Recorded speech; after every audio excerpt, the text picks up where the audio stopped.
The narcissist won't change. Get away and stay away. My experience of living with a covert narcissist, after the love bombing had ended and the devaluation stage began, I noticed, and I'd like some people to either comment just to see if somebody else had the same problem as me. In the devaluation stage, right at the beginning, I noticed that my name disappeared from the narcissist. I did speak to the narcissist at the time, but I didn't get any joy. The only time that I was called by my name was if the narcissist wanted something doing either really quick, was desperate, or they knew that they would benefit from it. Then my name would be called. Apart from that situation, I was always, can you, will you, I need. So if anybody's got any experience of this, because not many people talk about losing your name. My name was completely gone. It was obviously now when I look back, because obviously everybody knows I'm out now, that was part of the devaluation stage where you become a nobody or an object. But to me, it just seemed very strange at the time. But I can assure you now that a covert or any narcissistic person will not change. They will never, ever go back to what you had in the love bombing. The love bombing was a complete fake persona. So you've got to forget about that pretty quickly. Move on. But the devaluation stage shows the true colours because the narcissist is starting to come out. I just thought not being called my name was really, really strange. So if you're hoping that they will change, I can tell you now, the only change that you will get from a narcissist, and this is my experience, these people just get worse and deteriorate the longer that you're with them. So any change is a negative change. It's not what you were hoping for. While you're stuck in it, you are hoping that this narcissist is just having a bad few days and they will realise what they've done and they will change back to the love bombing. That will never, ever happen, I can tell you now. I lived in this for 3 years in a marriage and 3 years before we got married. So I don't know how my narcissist managed to stay so long in the love bomb stage, or it was probably towards the end of it, that probably wasn't the love bomb, that was the start of the devaluation stage. But these people just get worse and worse and worse. And you sit there and you think, what can I do to make this better? You cannot do anything to make it better. The narcissist is stuck in their ways, and the only thing that they know is verbal abuse, being cruel, being aggressive, the silent treatment, and all their little playbook that they play. That's all they know. And I can assure you, the longer that you stay in that, every one of those little games that they play will get worse. Over time, it might not go really bad at first, but over a period of time, I can guarantee you from what I went through that the silent treatment will get worse, the rage fits will get worse, they just become more regular. And I think that the narcissist is hoping that you'll get used to what's happening. And in your mind, at first, you just think, I can't be doing with this. You know, you try to speak to them, they're not interested. They know that they're the person that knows that the game's on now. They know what they're playing and they know exactly what to do at a specific time. And you're sat there, your head's spinning. You don't know what day it is sometimes. And then you just sit there and think, what have I got myself into here? But I can assure you, the longer you stay with these people, the more damage they will create in your life, the more chaos they'll create, the more toxicity you'll get from them, the verbal abuse, and everything will come out. But all what happens is, the longer that you're in it, the worse it gets as regarding everything becomes more frequent. You'll have a rage. Mine got to the stage where I'd have a rage fit nearly every day.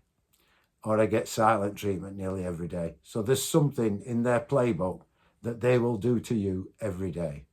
You try staying in that for a long time, and you are going to be seriously challenged as regarding your health and your well-being. So I chose to get away, which is not easy, but I managed it in the end. But I believe that anybody that lives with an high-grade covert narcissist will have a problem getting out, because you've had so much toxicity pumped into you that you've got to sit down and work out what's happened. So hopefully, my saviour, I'll be quite honest with you, I have a 3-year-old boxer dog called Bonnie, and I take that dog for 3 big walks every day.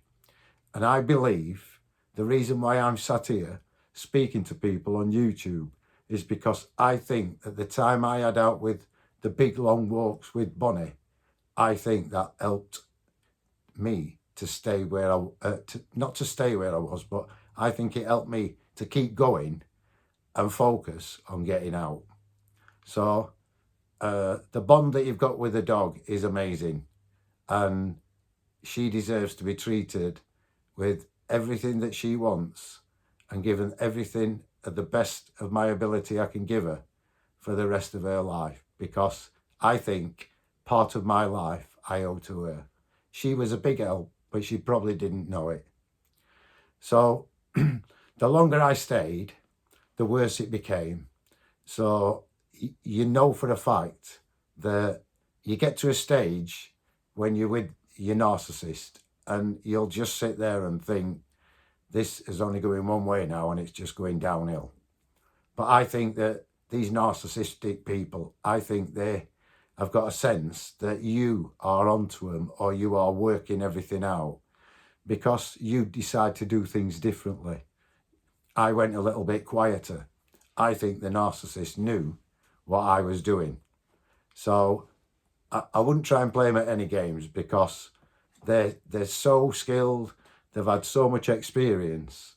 You ain't going to win if you take them on. So I decided that obviously I had to make an exit plan, which I did. And that was the best solution for me, to get me and Bonnie the boxer away from it.